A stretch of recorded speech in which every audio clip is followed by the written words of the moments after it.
Good morning all. We're here for day 3 of the hearing in the matter CFI 2 2016 before Deputy Chief Justice Sir David Steele. The claimant is represented by DLA Piper Middle East LLP. Lead counsel is David Thomas QC. The defendants represented by Allen and Overy LLP. Lead counsel is Christopher Mainwaring Taylor and Yassine Francis. Thank you. Just before we begin, can I just mention 2 points?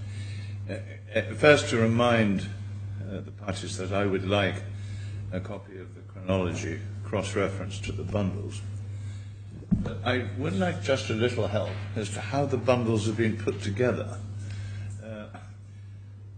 They're certainly not in chronological order. What order are they in? Very good question. It's sort of question. I mean, the rules require a chronological bundle. And it is quite difficult thinking, oh, well, I'd like to see the letter to which that is an answer. And then you have to, by pure chance, go about 4 bundles further on, which slightly... but I mean, well, they've just been divided up with a divider. Well, I wish you'd asked me a difficult question about the law. But I think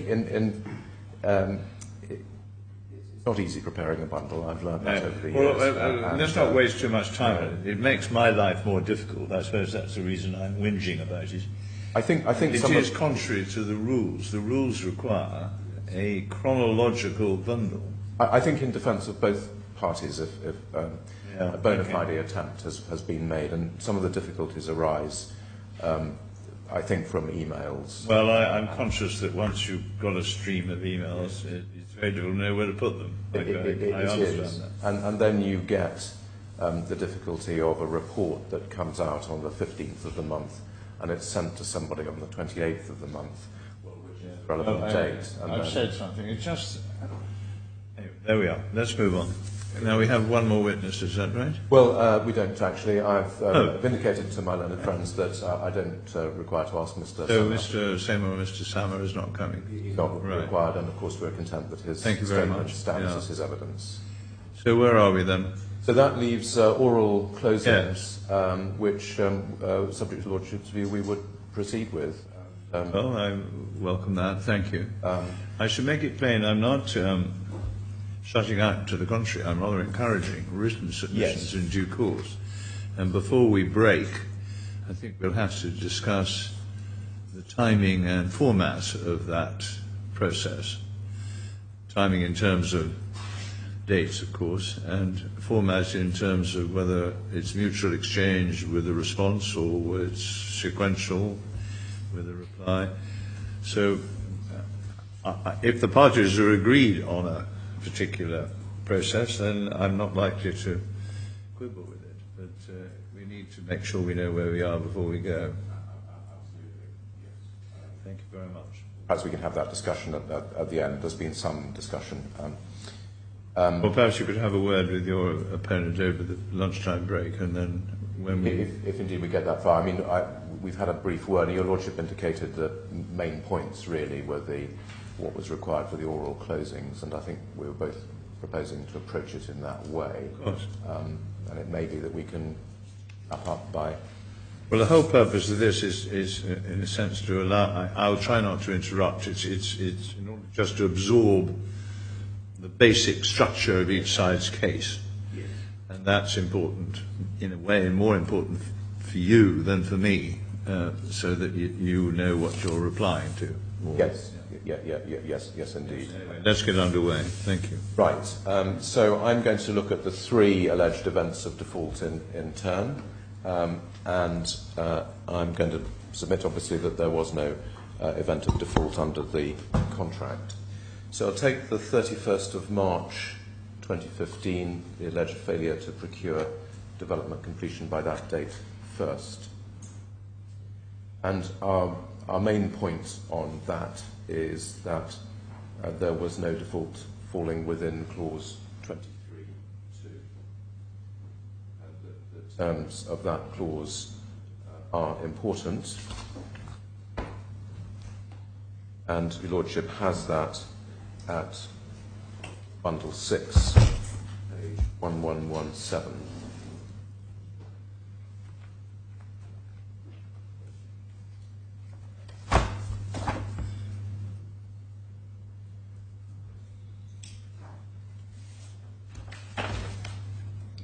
So the defendant's case is that the failure to comply with clause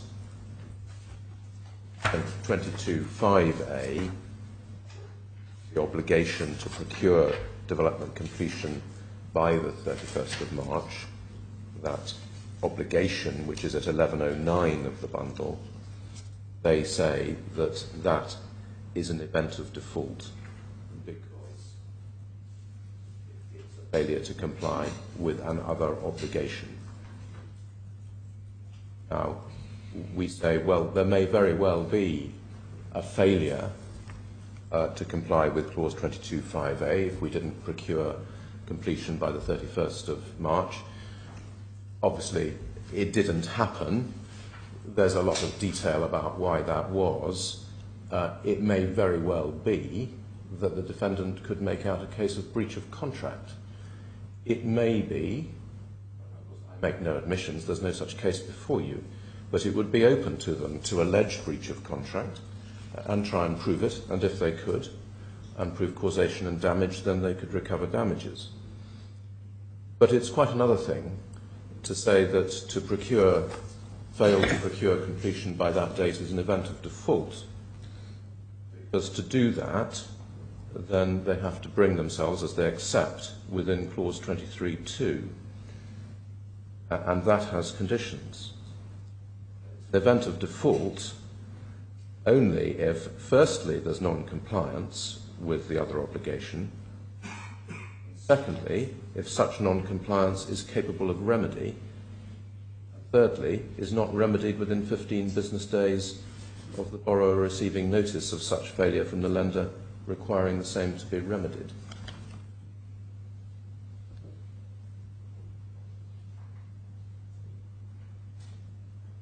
Now, clause 22.5a, failure to procure completion by the 31st of March, is not, by its very nature, capable of remedy. It's something that you can be in breach of for not doing, but it's not something that you can remedy, and so much is admitted by the defendant.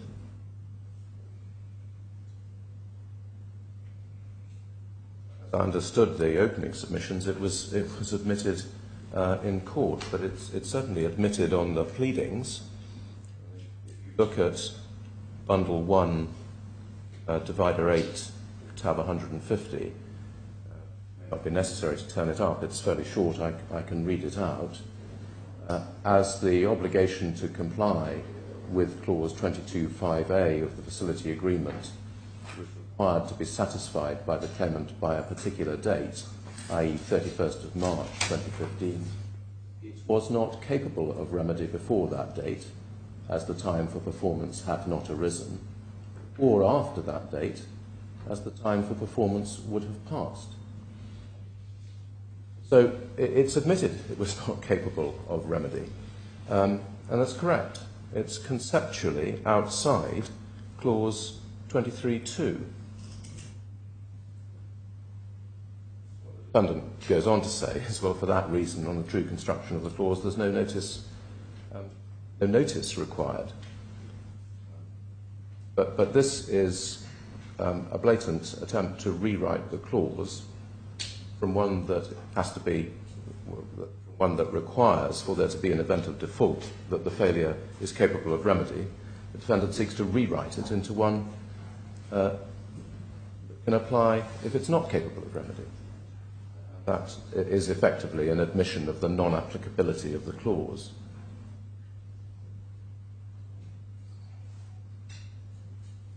So that, I mean, effectively we say is the end of it. That this is at most a breach of contract, and it's not an event of default. That's a simple first point. If the matter goes beyond that, then one gets into the fact of, I suppose, of if it's conceptually within the clause, then you would get into the question of, well, factually, was it capable of remedy? That actually pretty quickly takes you back to the fact that it's conceptually outside the clause, because you start addressing then, right, well, when was it capable of remedy? Well, if you look at it from the time of the restatement agreement itself, all right, well, there's disputed evidence about what did everybody know, what was the position before the 28th of September 2014. Leave that aside. There's the report from Harris in respect of August 2014 that becomes available on the 9th of October 2014, a date on which the defendant's witness, Mr. Socken, accepted that's the date that he appreciated that the date of the 31st of March was not viable. So the view at the time certainly was that it was not capable of remedy as early as that.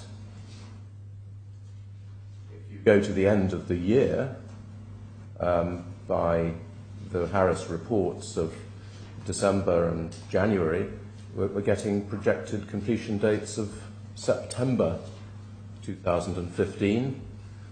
By February, they're projecting the end of 2015, 31st of December 2015. So the idea that this breach is capable of remedy is factually impossible, certainly by the autumn of 2014, on the evidence before you. But it doesn't really matter, because what's the relevant date? There is no relevant date, I suppose, until you get to the stage where the notice is required, that the clause requires that it's capable of remedy and is not remedied within 15 days of the borrower receiving notice. Well, I suppose you'd have to address whether it was capable of remedy 15 days before the due date.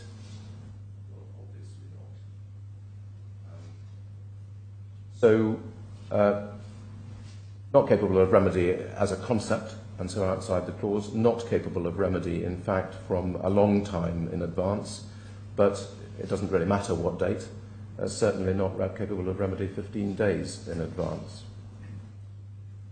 So, outside the clause for that reason, if you get to notice at all, then there wasn't a notice 15 days in advance.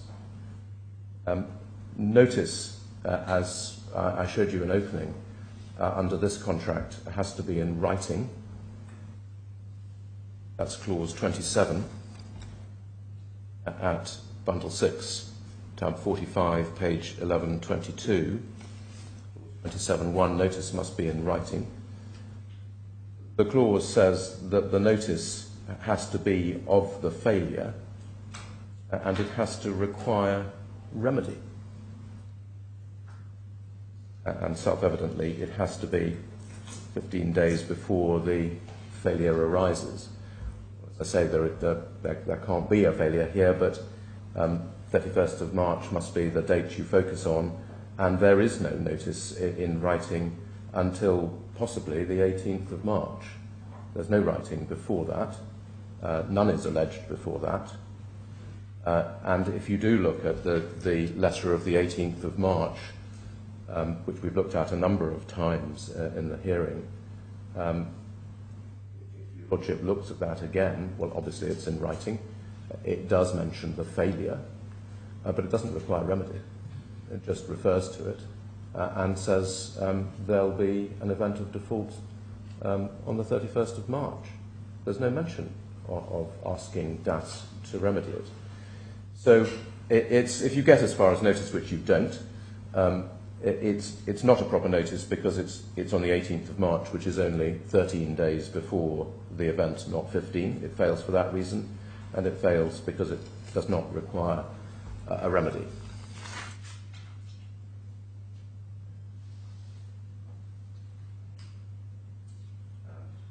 The page reference, if you want it, but put on the transcript for the 18th of March, is 12, tab 207, bundle 12, 207.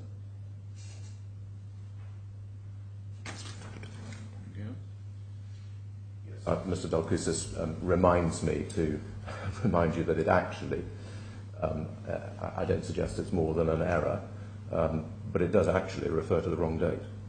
It refers to the 31st of March 2014, which I don't suggest more than an error, but it hardly assists the defendant to a case of an event of a notice of event of default. A notice that went through a number of drafts reviewed by the risk department and the legal department, certainly went in front of the eyes of two lawyers, Ms. Flanagan and Mr. Hook. This is a notice which is sought to be relied on to terminate a 600 million dirham facility. So errors of that kind are not, whilst it's not more than an error, it is of some significance. What's the defendant's case in relation to that?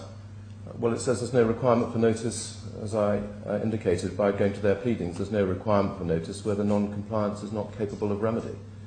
That's the first thing they say. And as I said a while ago, that's simply rewriting the clause to apply to non-compliances which are not capable of remedy. So the case that's made by the defendant is in fact a further admission that the clause can't apply. So that's their first submission. Their second submission is an alternative that there was good notice, and said that's ill-founded. In their written opening, they purported to rely on 2 oral notices, which are not sufficient. The only written notice relied on is the 18th of March, which I've already referred to. Well, that's in the end a fairly short point, and that is our main point on clause 22.5a and 23.2. We've got various other points which I outlined in opening in relation to impossibility both before the agreement of 28th of September and after the agreement, and as bolt-ons to that, allegations of waiver and failure to comply with the requirements of Article 246.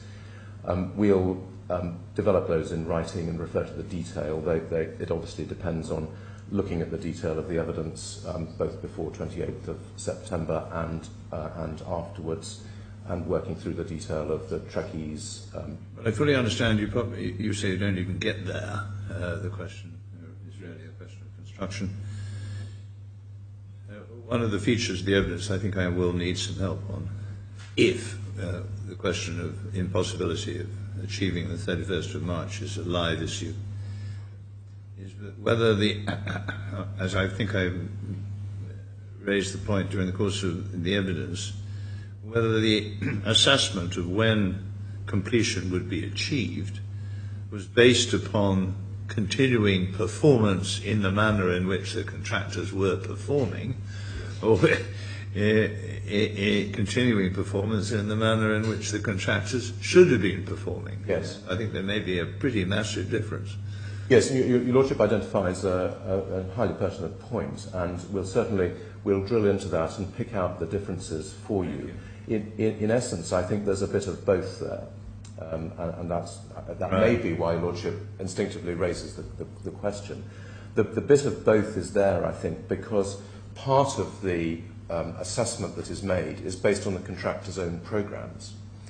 And, of course, we've seen the evidence of how that was moving. And, indeed, it seems that even in July 2014, the contractor had produced a new programme which pointed to completion being already after the 31st of March date. So, in a sense, that is...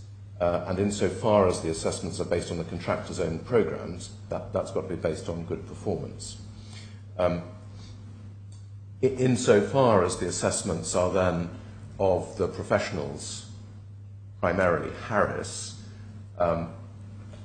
where their assessments are, right, this is what the contractor is programming, but this is where we are now, then again, it's based on what's been planned and what's happened.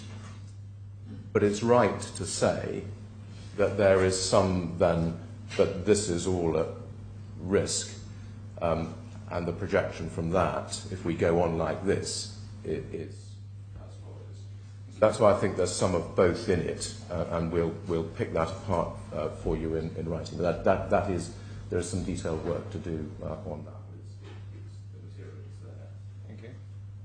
But certainly we will be saying on the contractor's own programming and on where we've got to now that the date had become impossible, both before and after 28th of September.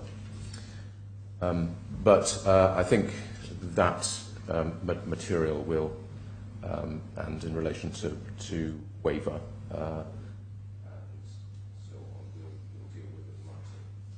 that then is our main submission on that.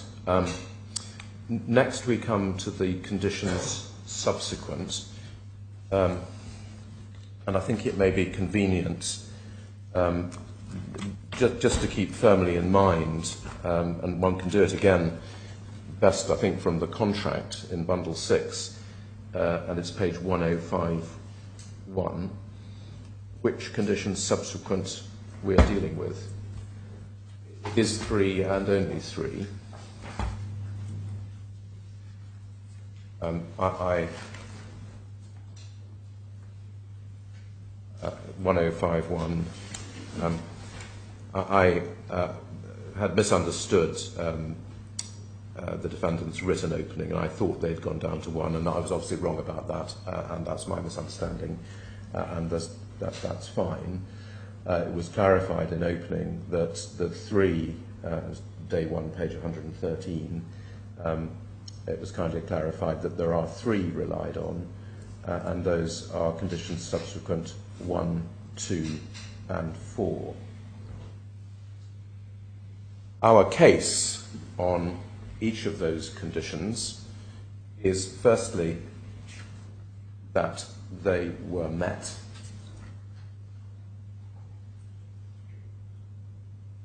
Alternatively, that the requirement was waived. Alternatively, that the requirements of good faith preclude reliance.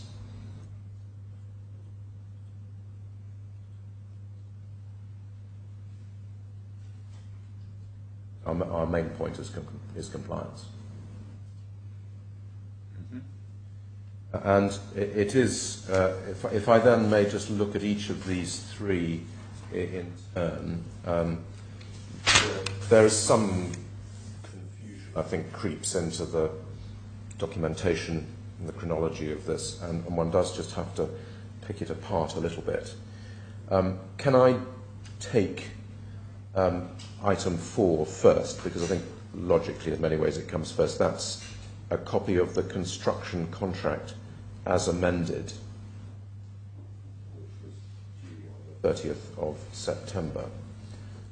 Now, what happened about this was that it was the construction contract as it had been amended was supplied on the 1st of October 2014. And can I just perhaps show you that, because this is what we say is the compliance, albeit 1 day late, is at bundle 10, page 151.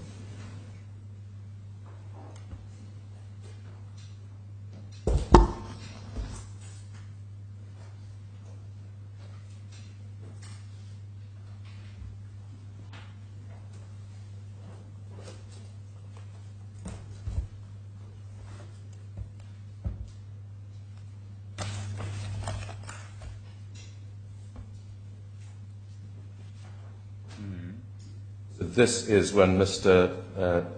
John Sebastian Blott, on the 1st of October, supplies Ms. Trocker with amendment number 2 to the contract, which was the only amendment that was actually agreed to the original construction contract before the termination of the facility.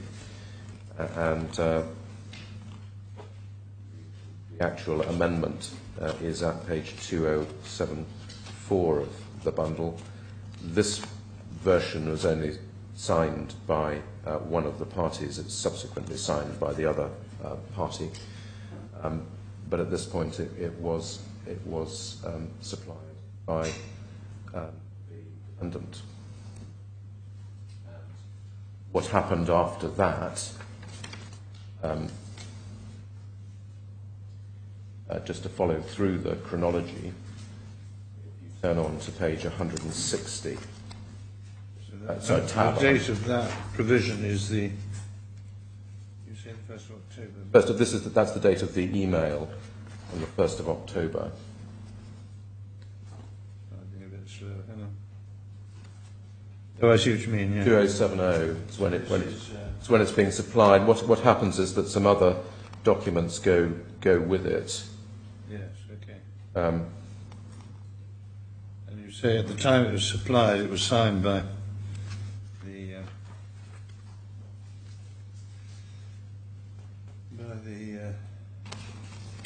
by the contractor, which is evidently the important point. Yeah. And that's the amendment, the only amendment that was agreed, and it's the one that increases the contract price. Yeah.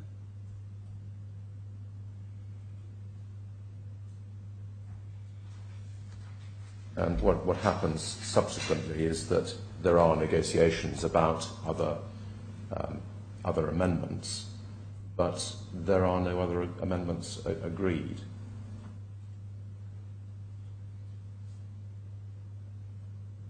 Now, Mr. Al-Mahiri confirmed in his evidence, A2, page 22, line 21 to 23, line 13, that he viewed amendment number 2 as the final agreement that was made with Intermas.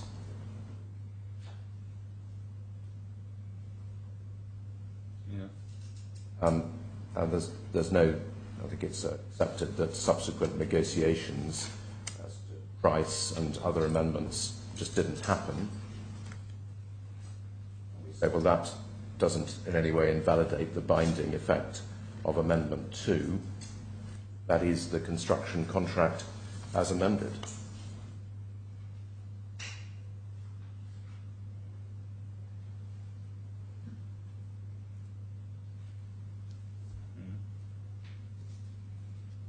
And there's no more written chasing from the bank of further amended construction contract. And we saw with Ms. Schocker that on the 16th of November at Bundle 10, tab 163, page 2156, when she's asked by E.C. Harris for a copy of the amended contract for their records, what she sends is a complete copy of the contract with amendment number 2 attached to it. So that seems to have been regarded as the final contract at that stage. What Ms. Schocker said was, well, she was expecting that there would be some further agreement.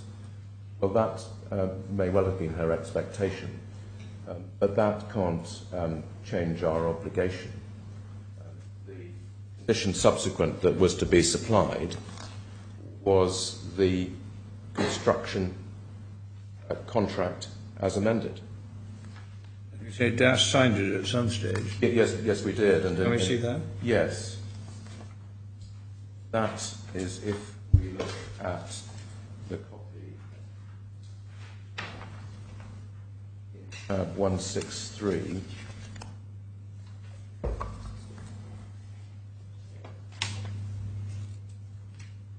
page 156, that's where she's sending it to the E.C. Harris. If you look at the first page of tab 163, so that's going with that's 2 amendments. What's the other amendment? Yeah, well, it's not terribly relevant because it wasn't agreed. Amendment 1 is at 2253. And that was the amendment, if you recall, to actually write Hill International into the contract as project manager. And Intermas refused to agree to that. So you can see at 2252 that very simple amendment that was proposed. Just project manager means Hill International, and an expression of their duties in a couple of lines, and a provision for notices to be delivered to their address. That was signed by the claimant, giving effect. That's signed. Signed by the claimant at 2253. Yeah. Signed on behalf of the claimant at 2253. That's amendment number 1. That was amendment number 1. So that, I mean, it's included in this package of documents, but it wasn't actually agreed. It had been given to the bank as was. Right. Of course, we had been required by the bank to appoint a project manager. We did, and we sought to amend the construction contract to give effect to that, but Intermas refused. At all events, that wasn't an amendment, but Amendment 2 is at 2263. And there you can see it signed on behalf of both parties. Yeah.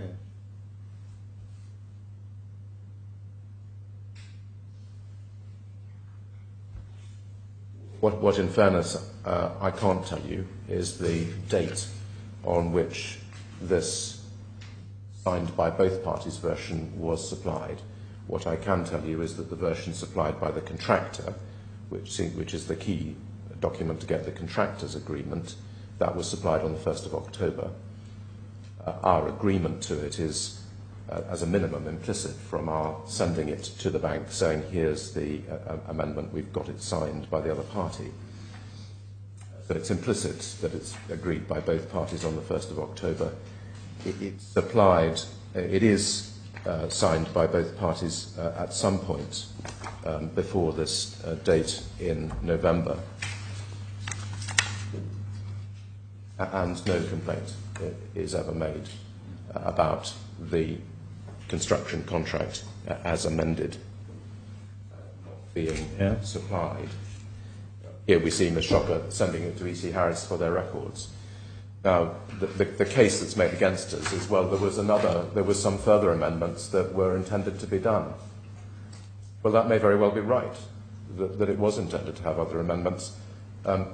That can be the case with any contract, but it can't be right to say that you fail to comply with a condition subsequent to send through the contract as amended if you provide the up-to-date amendment. I accept, of course, that if there was another later amendment, we would have had to have supplied that. But it can't be the correct construction of the clause to say that we fail to comply with it because there might be some future amendment that somehow has to be supplied, or you haven't complied with the clause because you haven't supplied something that hasn't happened yet. If that were right, it would be impossible to comply with such a clause. Because almost all contracting parties contemplate that there might be changes or variations in future. The obligation must be to supply exactly what it says, the contract as amended, and that's what we did supply.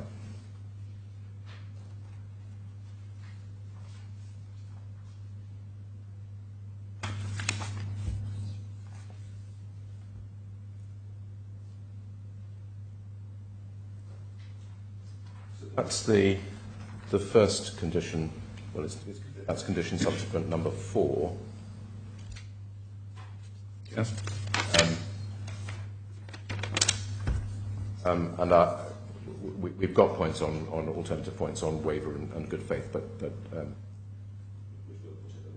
frankly, that's a clear point.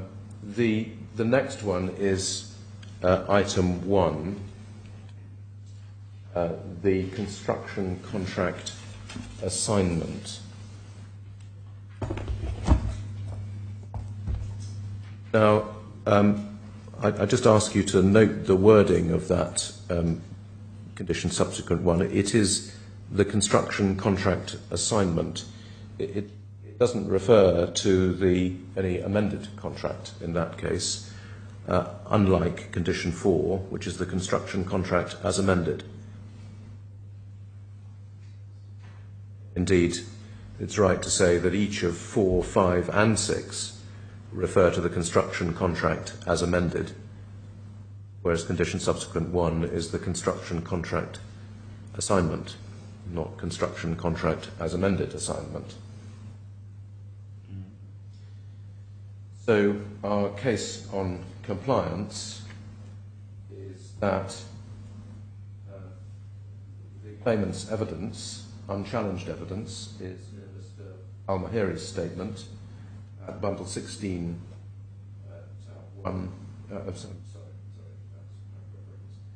bundle 2, tab 13, page 265, where he says that DAS provided the original construction contract in 2010. That's what, with its assignment. I'm sorry, provided the construction contract and its assignment to the bank in May 2010, and that wasn't challenged.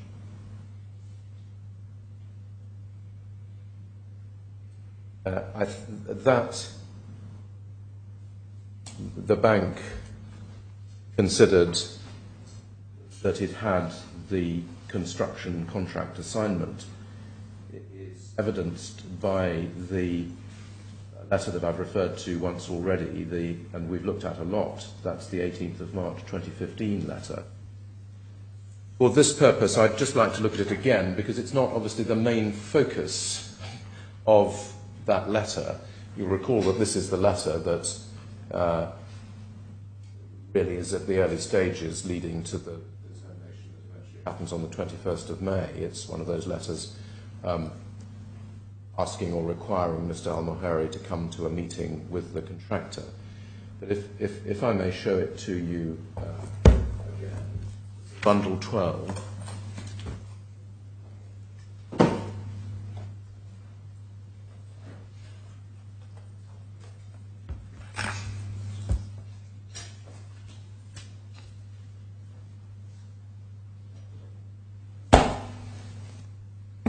And it's at tab 207.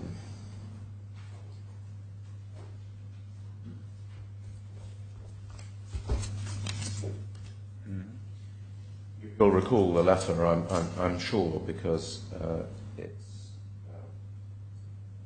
one that follows the declining of the invitation to a meeting on the 15th of March. But for these purposes, I refer your Lordship to the top of page 2 of the letter.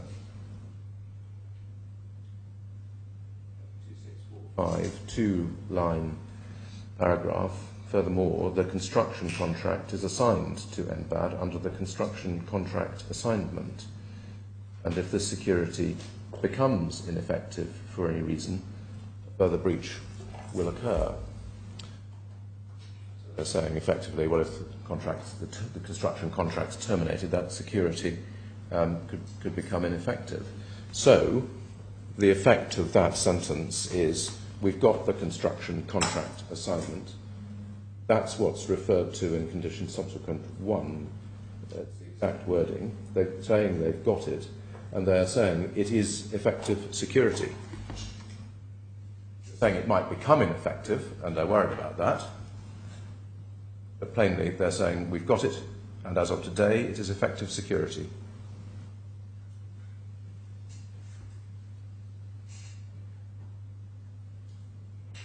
And you will recall from the evidence that this is a letter that some care was attended in the drafting, and at tab 206 there's the emails that reveal the history behind the letter, a letter that begins life with Mr. Socken saying he'll do a draft, getting some input at page 2640 from the senior legal counsel, Louise Flanagan, Mr. Socken himself doing a draft, which we saw at page 2639, itself refers in the third paragraph, slightly differently placed in the draft, but it's got it in.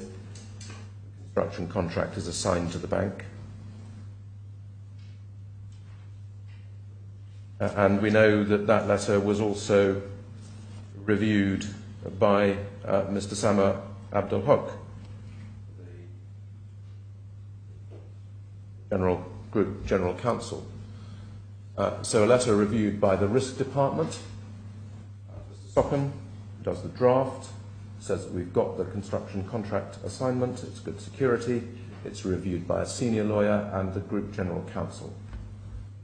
It could not be clearer evidence, we say, that the bank had this security. So it's effectively, on the evidence, an agreed position, unchallenged evidence of Mr. Al-Mahiri and the bank's letter of the 18th of March.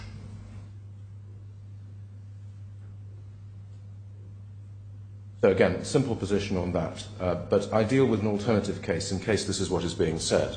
If it is said, contrary to the wording of the condition subsequent itself, that what it means is an executed version of the construction contract as amended,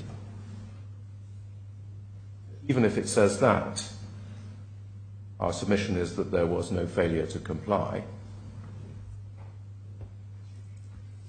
I'm so sorry, construction contract assignment. So even if it is said that condition 1 is to be read as construction contract as amended assignment, if it's being said, it means construction contract as amended assignment, which it doesn't. But if it does, we would say there's no failure to comply with that either. And in this respect, we say that the procedures of the parties, as to the agreed procedure of the parties, as to the way these conditions subsequent were to be provided, is important. And again, it's effectively an agreed procedure, that it would be the responsibility of Clifford Chance to produce the draft assignment, and the parties proceeded on that basis. Ms. Schrocker accepted that at day 2, page 123, line 5, to 124, line 4. I showed her the document, the NBAD's own document, if you recall, which listed the parties that were responsible for dealing with the conditions subsequent, and Clifford Chance had their name against condition subsequent 1. So she accepted that that was the process of the parties. Mr. Al-Mahiri's evidence was to the same effect in Bundle 2, tab 13, paragraphs 267 to 268, sorry, pages 267 to 268. That evidence was unchallenged. So effectively it's agreed that what was to happen was that Clifford Chance were to produce the drafts, they were to go to DAS for execution.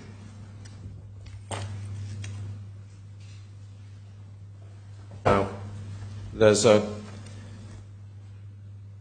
clause of the contract to which we haven't referred, which I would like to take you to, which is clause 31 in Bundle 6, tab 45.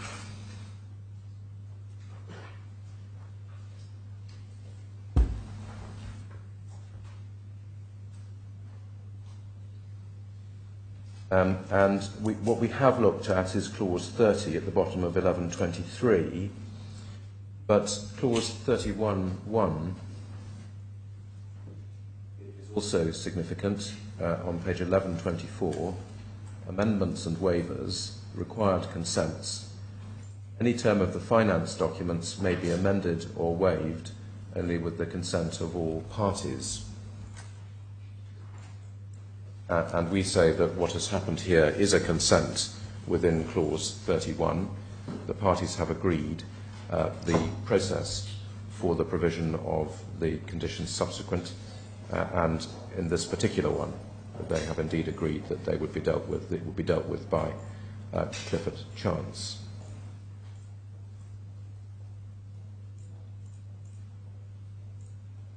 And in respect of this, it's right to observe that the date of the 30th of September passes without any allegation of non-compliance. DAS are never chased or asked where this construction contract assignment is, and there's no complaint made in writing, at least, in respect of this assignment in a before the 30th of April 2015 letter.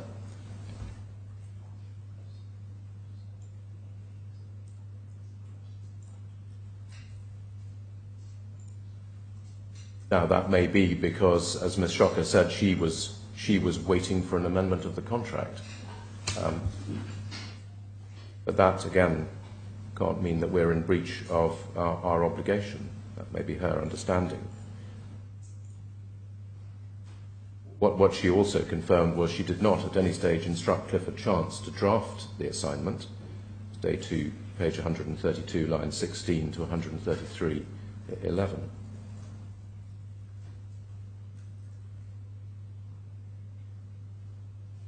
So we say compliance for that reason too. Parties agreed to a procedure as to how this was to be supplied, and that procedure was never activated. We were never asked for the assignment. We were never given the draft. So on the consented procedures, there is no failure to comply.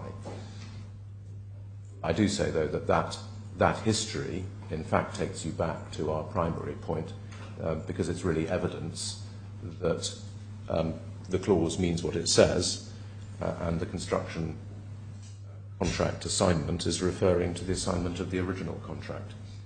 So you put the fact that nobody chases this, nobody instructs Clifford Chance to produce the assignment, put that with the fact that the parties are agreed that the original had been supplied, and that supports the contention that that's what condition subsequent number 1 is referring to.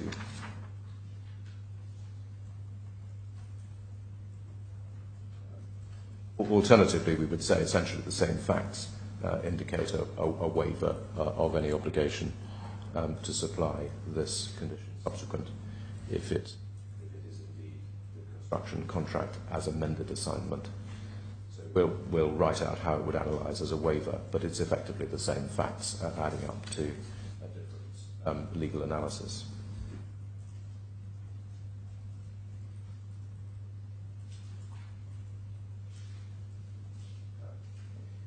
There'll also be, in the written version for you, a good faith analysis, because essentially this is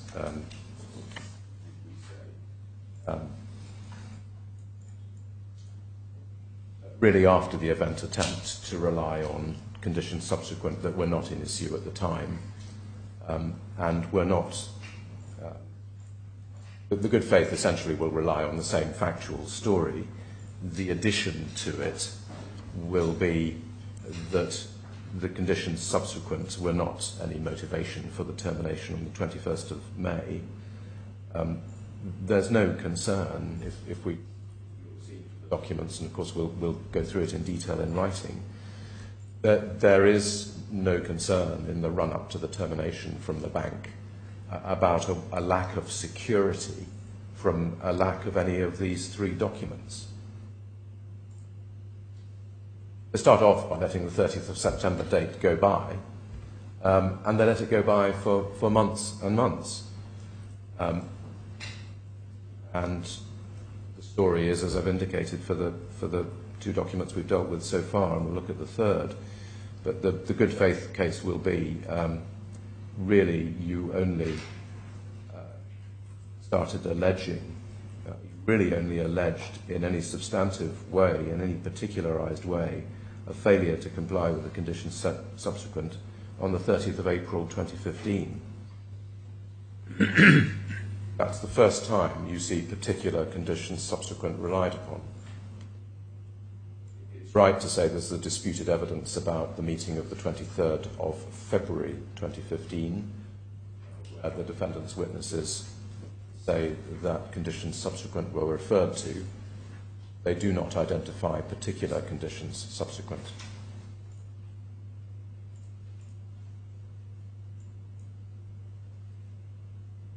It's right to say that there were other conditions subsequent still being dealt with in 2015. They're not ones that are relied upon by the defendant, but the administration of some less central ones, I think from the SPA contractor and so on, were still being dealt with. So the process is going on still, and there were some still outstanding. But that meeting of the 23rd of February, Mr. Al-Mahiri said they didn't mention conditions subsequent. The defendant's witnesses say they did. If you accept their evidence, it's just that we mentioned conditions subsequent, not particular ones. There's no evidence that they mentioned these three on the 23rd of February. And at all events, it is the position that there is no written reliance on those three conditions subsequent until the 30th of April. And indeed, it's not until the 20th of April that we saw the list that was generated by Mr. Socken and his colleagues that I asked him about yesterday. It's the 20th of April that they get a list together of where they are on the conditions subsequent. So it's plain that that's not what was driving termination for the bank. It may have been more in the nature of something that they found that they could attempt to rely on, rather than anything that was actually motivating them. And we say, given the history, given how long we were after the 30th of September date of these conditions, it was not fulfilling the requirements of good faith to rely on them then, to give notice of them on the 30th of April, and then to terminate only 3 weeks later. So that will be the good faith addition.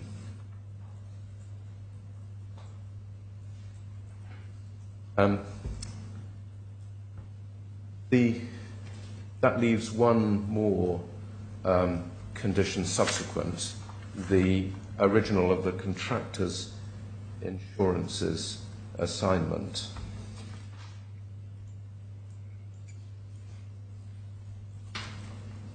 And here again we say that there's no failure to comply shown, because again, according to the procedures of the parties, it was the responsibility of Clifford Chance to produce the assignment, and the parties proceeded on that basis. And again, it's the agreed evidence that I referred to before of Mr. Al-Mahiri and Ms. Shocker.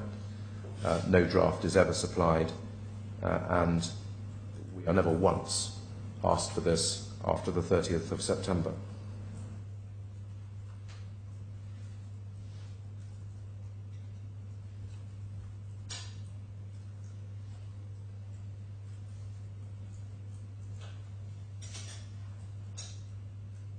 One thing to straighten out, I think, on this, and that's the references in the evidence to another document, which is not relied upon by the defendant, but it is an insurance document, and there may be some confusion. I'm sure Your Lordship has the point, but I just need to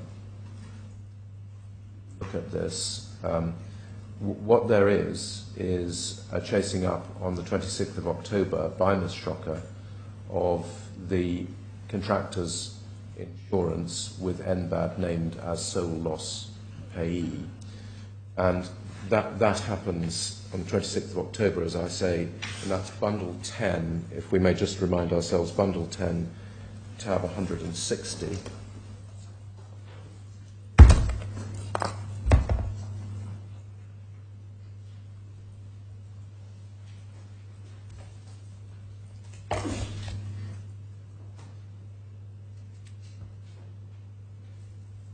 And she actually chases it twice. If you look at the bottom of the page, 2152, you can see on the 21st of October, she has emailed Mr. Bastian Blot, and she has said over the page, 2153, we're still awaiting receipt of the enhanced performance bond and enhanced all risks insurance, naming NBAD as sole loss payee. Appreciate liaising with the contractor to provide on urgent basis. And she chases that up on the 26th of October.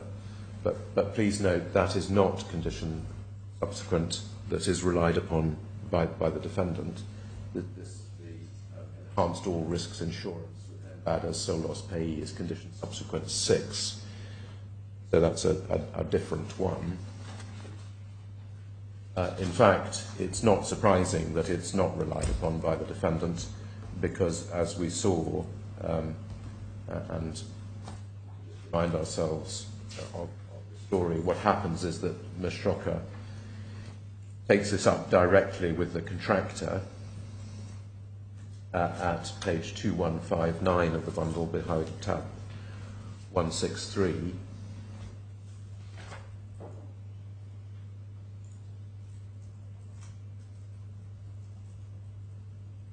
On the 4th of November, she's writing to Mr. Schuhaber, asking about the enhanced performance bond and enhanced all risk insurance, naming NBAD as sole loss payee. And we can see she's in line with the enhanced construction contract amendment 2. There that she's got the enhanced contract amendment. So she does ask for that. And as we saw yesterday, Mr. Schuhaber says that he doesn't recommend that. That's in his letter at the bottom of page 2158, last line. We recommend the CAR policy should be reviewed as per the terms and conditions of the original policy for the above reason. And he's basically saying, well, it's the poor old contractor who has to deal with most of the claims, because most of them are just small and medium-sized incidents on a building site. So he's saying let's leave it as it is. And Ms. Schrocker, as she accepted yesterday, doesn't push the matter thereafter. So that may be why there's no reliance, anyway, placed on the absence of a revised CAR policy naming them as sole loss payee. They did, of course, have a CAR policy which named them, so they were able to claim on the CAR policy. It's just that the sole loss payee seems in the end just to have been, well, probably waived. But I don't have to make that submission because it's not relied upon against me. And I show you these documents again just to straighten out that this is different from the condition subsequent that is being relied upon.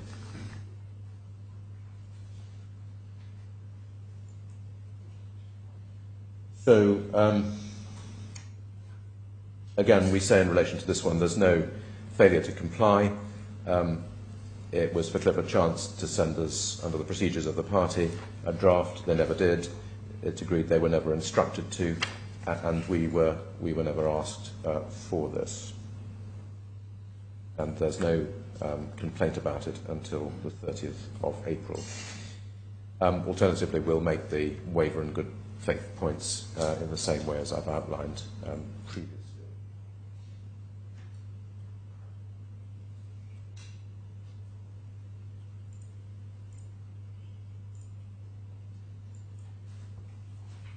Those are our submissions on the conditions subsequent, which brings me to the third one, the new one, material adverse change. And that, if, again, we can go back to the contract, which, as usual, is the key document in this, and taking us back to the clauses that are relied upon, really, we say, shows the strength of the claimant's case. And now this one is clause 2311, and it's at page 1119 of be bundle 6. And it links with page 1069, has the definition that has to be linked in with 2311. So, what's relied upon is 2311b. The reasonable opinion of the lender, there is a, and if we turn to 1069, that's what there has to be. There has to be, in the reasonable opinion of the lender, a material adverse effect which will materially impair the ability of the borrower to perform any of its repayment or other material obligations. So a reasonable opinion of that, of the lender. Now, we say that the defendant, even now, neither pleads nor proves any proper case of a material adverse effect. It did not rely on this event of default at the time, as you know. It made no mention whatsoever of material adverse effect until its defence. At that stage, it mentioned it, but only as a defence to allegations in our pleading that were part of the background, that, as you've seen during the course of this matter, the bank on a number of occasions suspended the provision of finance. And we said that was a breach. Now, it's not central to the allegations of this case. We're dealing with material, we're dealing with whether there's an event of default. But in working through the historical background, we said, well, the bank in the past has been in breach of the facility because it's turned off the financing without alleging that it's entitled to terminate it. So that's a breach. To that, in the defence, for the first time, it was said, oh, well, we could do that because there'd been a material adverse effect. And two matters were mentioned at that stage. But the defence did not say that those material adverse effects were an event of default. That was never said until the amended defence came forward. So that's the first time it was ever said. But even then, and I'd like to take you to it, it is not a proper pleading even of an allegation of failure or an allegation of material adverse effect. So if we could look at bundle 1, please.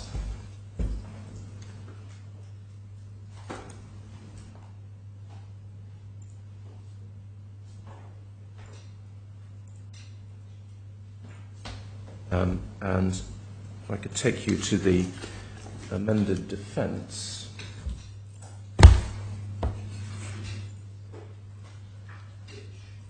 Tab 7.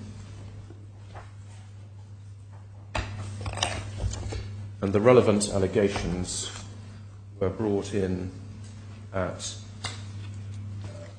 115.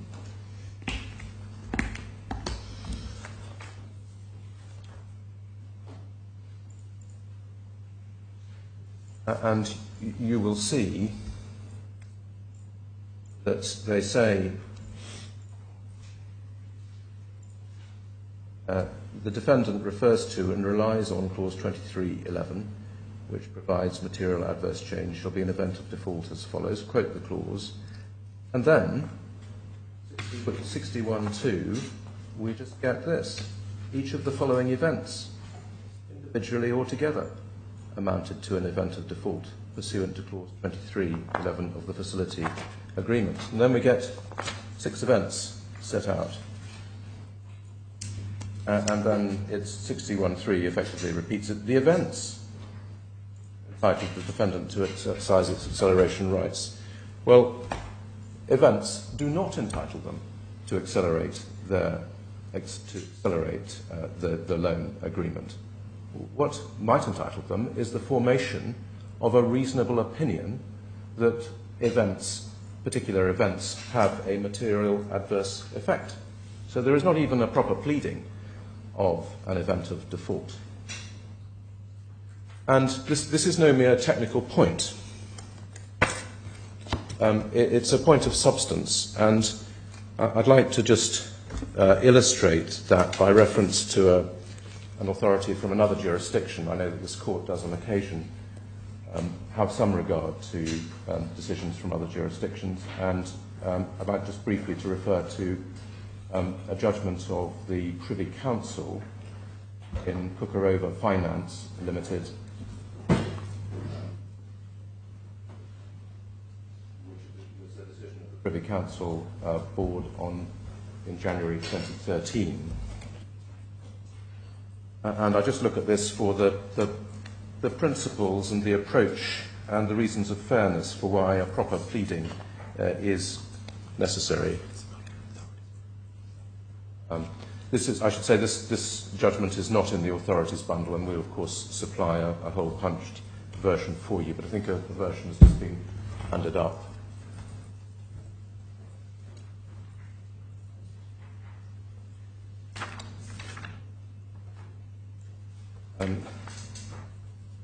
So if I can show you this judgment, one or two passages, if we can pick up on page 2, under the heading of negotiations, CFI, and they're going to turn out to be the borrower, and CH are members of the Cukurova Group, which has got extensive business interests, and prior to September, CH had just over half of another holding. The remaining shares of that company were owned by an outfit called Sonora. Anyway, CFI are the borrower. If you then go on to page 4 and paragraph 9, you can see that a shareholders' agreement was executed, and then about a week later, on the 28th of September, the facility agreement was entered into. And under this, ATT agreed to lend CFI 1.35 billion US dollars, secured on CFI's shareholding in CTH and CH's shareholding. Then 10. The facility agreement imposed various obligations on the borrower, CFI, and then you can go to 11. Clause 17 was headed Events of Default, and its first 17 subclauses identified what constituted such events. One of those is non-compliance with obligations in the finance documents, and so on. And at paragraph 12, Clause 17.16 of the agreement was in these terms: any event or circumstance which, in the opinion of ATT, has had or is reasonably likely to have a material adverse effect on the financial condition, assets or business of CFI. So a little bit similar to ours, an opinion of what's reasonably likely, although not in that case a reasonable opinion. Perhaps a little easier to comply with. Then if we go on to paragraph 22,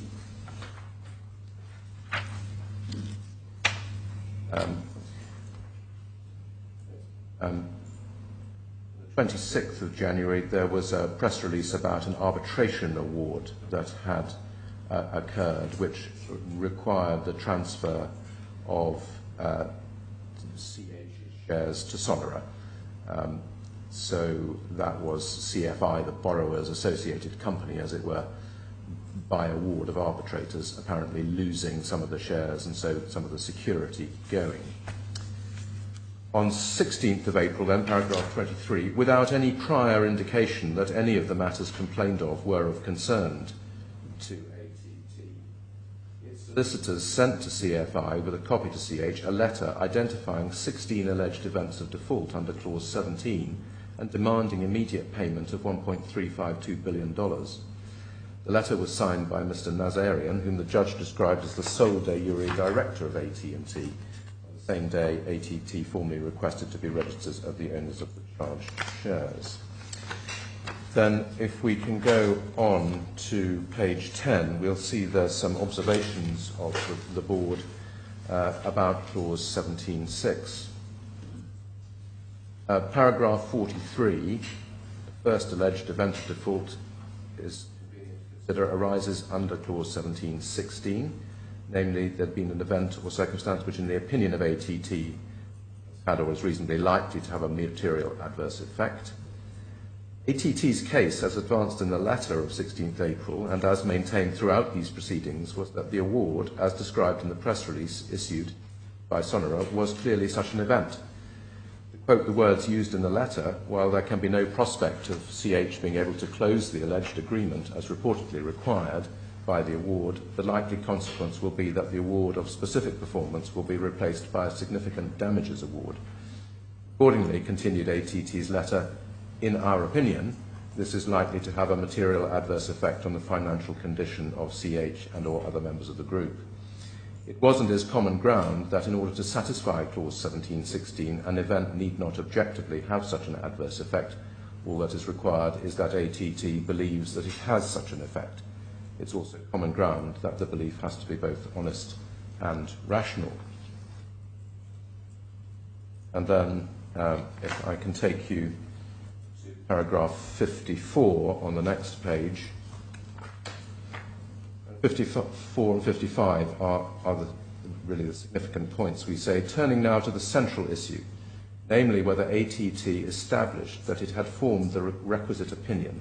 It might at first sight seem surprising that ATT be required to prove that it had formed the opinion that the award had had a material adverse effect on the financial condition, assets or business of CH. This could be said to be a fairly obvious conclusion. After all, it had been expressed and explained in a letter written on behalf of AT and signed by its sole director, and seems really self-evident on the facts.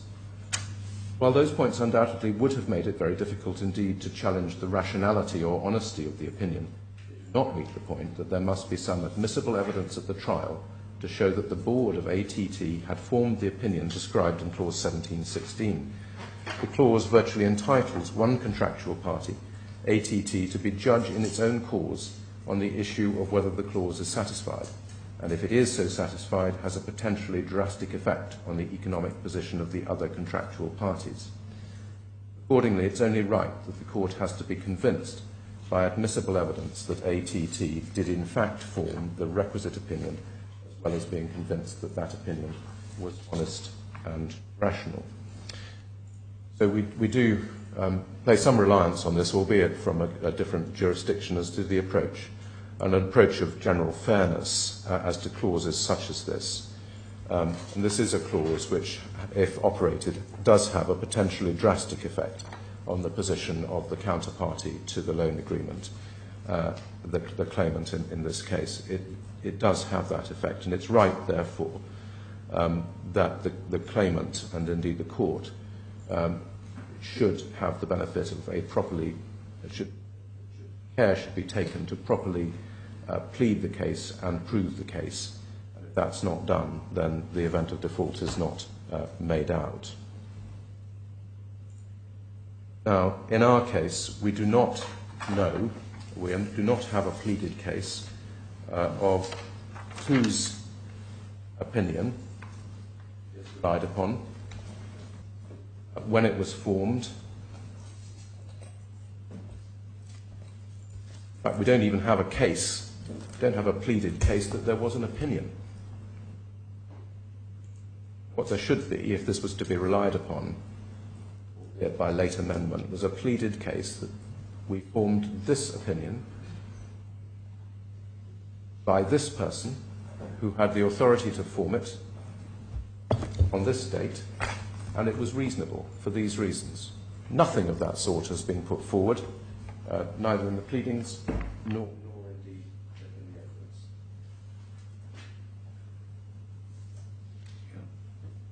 evidence. So we say you don't actually get to the evidence because you don't know what the case is. You still don't know what it is. But if you look at the evidence, well, what is there? The witness statements of Ms. Socken and Ms. Schocker do not deal with this. Not find a reference to material adverse effect in their witness statements.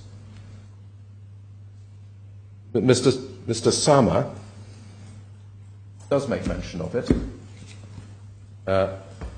and I'll show you what he says about it in Bundle 2.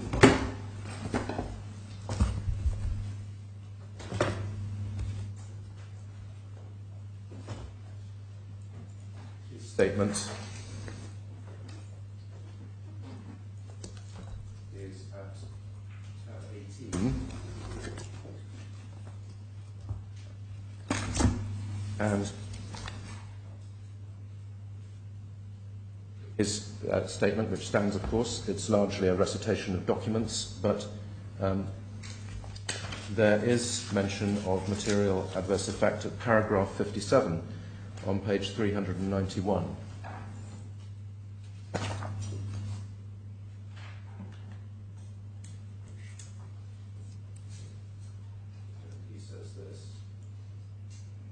One additional default that was within the events of default at this time, although not mentioned in the notice of demand, was an event of default under clause 2311 of the amended facility. I say this because by the date of the notice of demand, I and my colleagues at NBAD had made clear our concern that Mr. Al-Muhairi's decision to replace Intermas as the contractor would materially impair his ability to complete the project on time, on budget, or at all. The effects of Mr. Al-Muhairi's decision came well within the scope of material adverse effect. Well, that we say is no relevant evidence. That is evidence of what he believes now. Well, he might even be right, but that's not the case that has to be made. That does not show an event of default, and it's not a case in which the parties or the defendant is entitled to, nor to ask the court to take itself back to the early months of 2015 and ask itself now whether there is material available on which the defendant might then have formed a reasonable opinion. What the defendant must do, if it wants to make out this case, or what it would have had to have done, is to say, we formed this opinion by these people at this time, and it was reasonable for these reasons. Not a retrospective analysis to inquire into whether they could have done that. The fact is they put forward no evidence that they did it. You will not find any evidence from them in the statements or in the documents to say, this is our opinion. And this evidence here is plainly, I believe, the effects of the decision came within the scope of it. It's evidence of his belief now. I dare say it is, but it's not evidence of material adverse effect. And, furthermore, this evidence is in relation to a hypothetical. I and my colleagues had made clear our concern. That's not an opinion, it's just reciting we've made clear some concern that a decision would impair the ability. So it's about conveying a concern about the future effect of a decision which at the time the bank was blocking. So it's evidence of conveying concern about a future event which they were stopping at the time. So there's no evidence, we say, of the opinion. There is no evidence, indeed, at all, from the two people who apparently made the decision, Mr. Chowdhury and Mr. Yazbek. We were told yesterday they were the decision makers.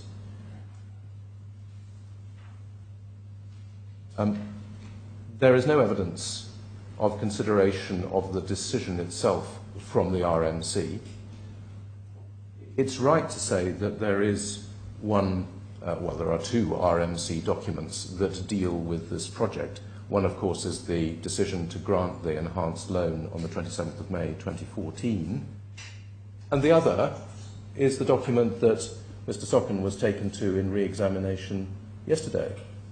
And I'd like just to go back to that, if I may, just so that we can see clearly what it is and what it isn't. Bundle 15.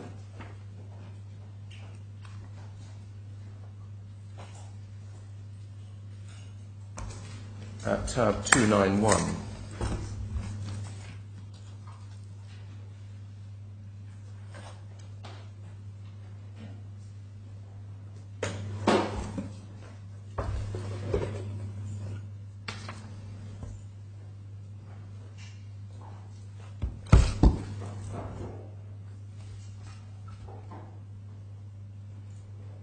And you can see that this is recording decisions made at a meeting on the 13th of January 2016, so 7 or 8 months after the decision on the 21st of May. But the proposal that is approved that day is in the document that follows at 3188. And you can see that the purpose of this summary is to provide an update and to seek ratification of the actions taken till date, as summarised below. Then there's recent developments, and that's client retracting on promises that he will cover the shortfall. Letters received from the client and his counsel claiming that the termination of the facility via the demand of 21st of May is unlawful and demanding confirmation of reinstatement and proposed mezzanine funding by December 23rd. Then actions taken till date. There's a second notice of demand. On 6th of January, 2 simultaneous proceedings have been filed in the Dubai courts to claim the debt and enforce the mortgage.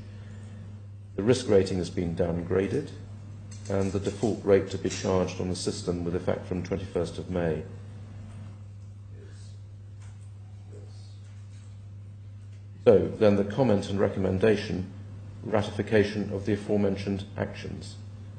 The aforementioned actions, any reasonable construction of this, are the actions taken till date, the 4 actions recorded above.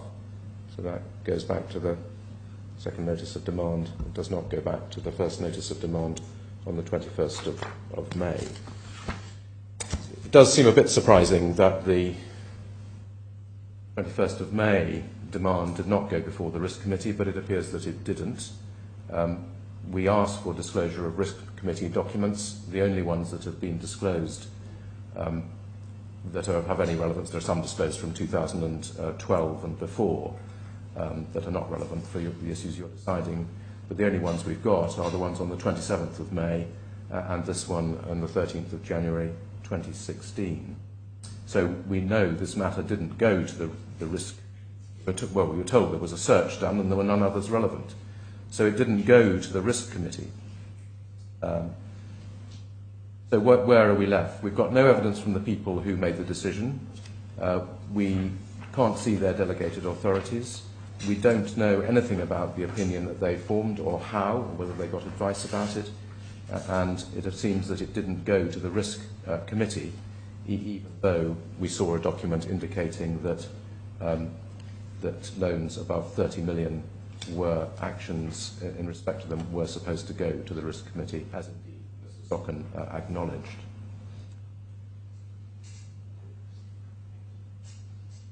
Yes. We do know that the Risk Committee is intended to meet monthly as well. That appears from the Risk Committee document you saw yesterday. But even if it doesn't, the fact is this matter didn't go to the Risk Committee, and it just demonstrates the obscurity of how this decision was made. So, witness evidence does not show reasonable opinion.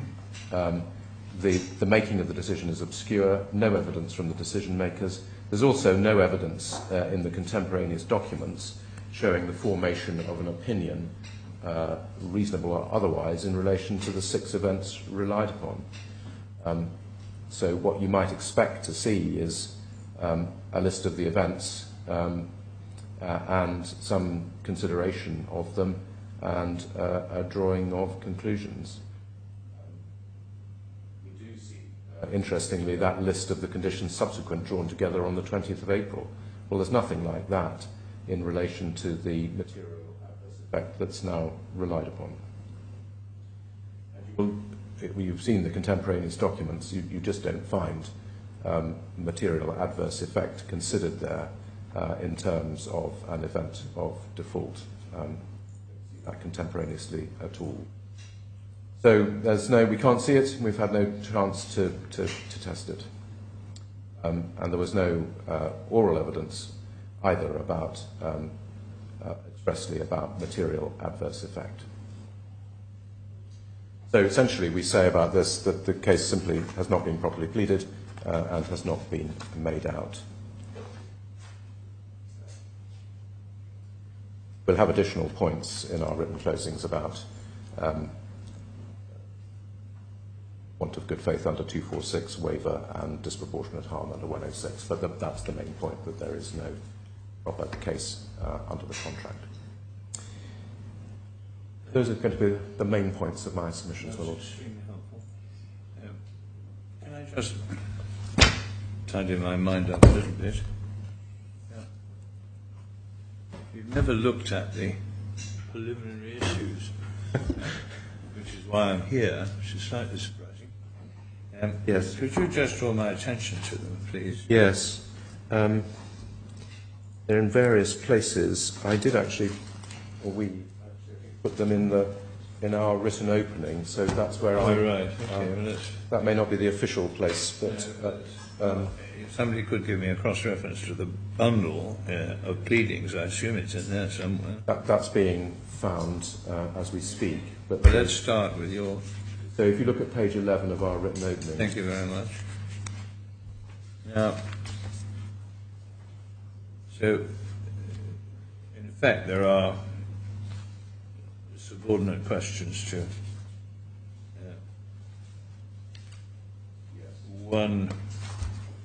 one question. It is, yes. That's a direct whether quote. there was a valid termination. Yes. By reference to whether there was an event of default and whether there was some basis for precluding reliance on the event of default. I don't understand. So let's assume for the purposes that, let's approach it first. Assume you're wrong. There was a valid and lawful termination.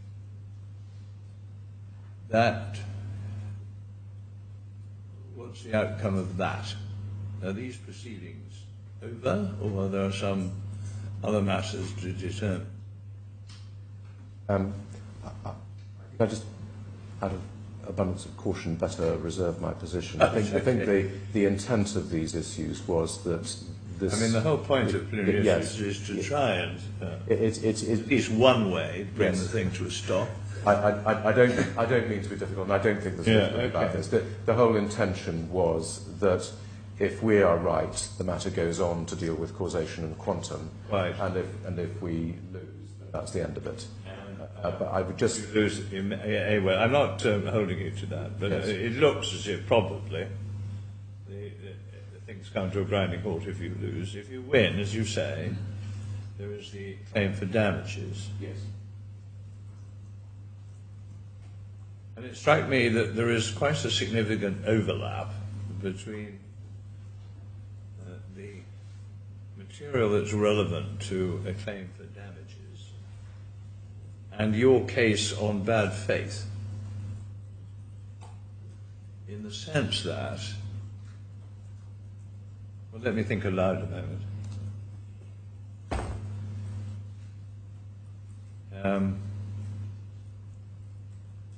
Assume you're right, okay? There's been no valid termination, therefore you're entitled to make a claim for damages. That's not going to be an easy task, it seems to me.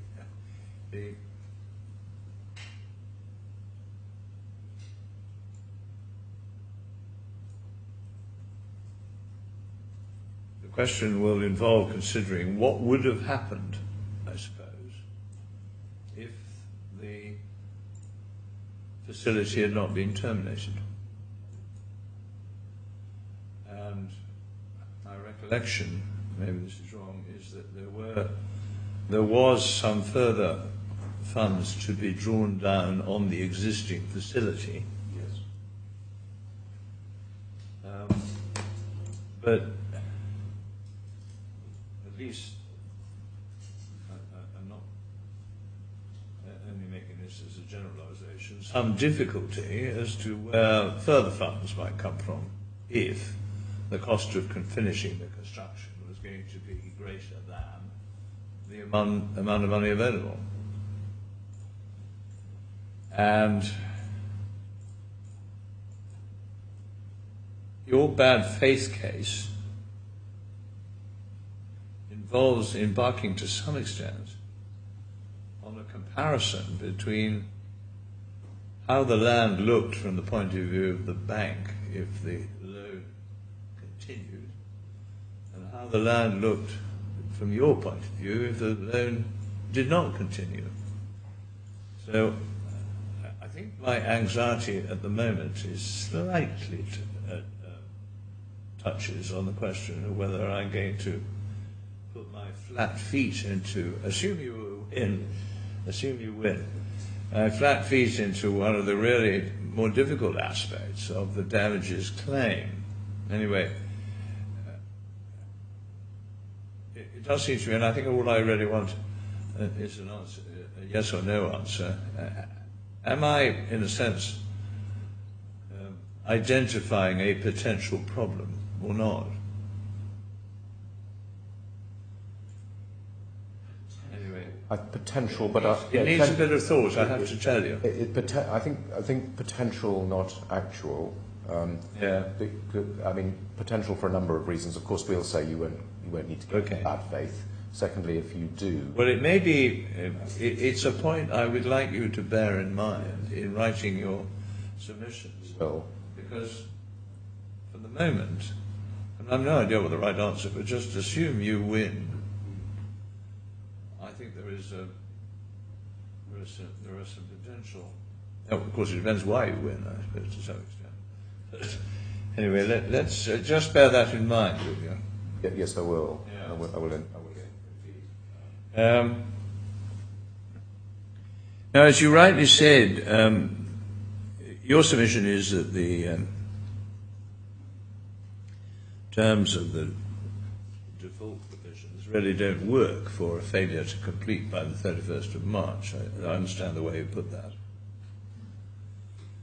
But as you also say, well, potentially, the failure to complete is a breach of contract. Now, is that in the pleadings? No. Okay.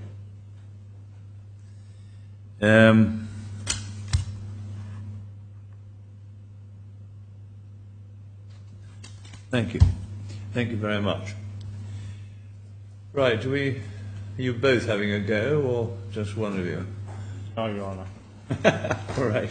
So long as you don't duplicate things, that's all right. Oh yes, we'll just have a break for the poor shorthand writers. We could break early if that's more convenient for you. Yes, that would be good for us. Sorry? That would be good for us, Your Honour. Okay. Well, I tell you what, we'll start at 1:45, okay?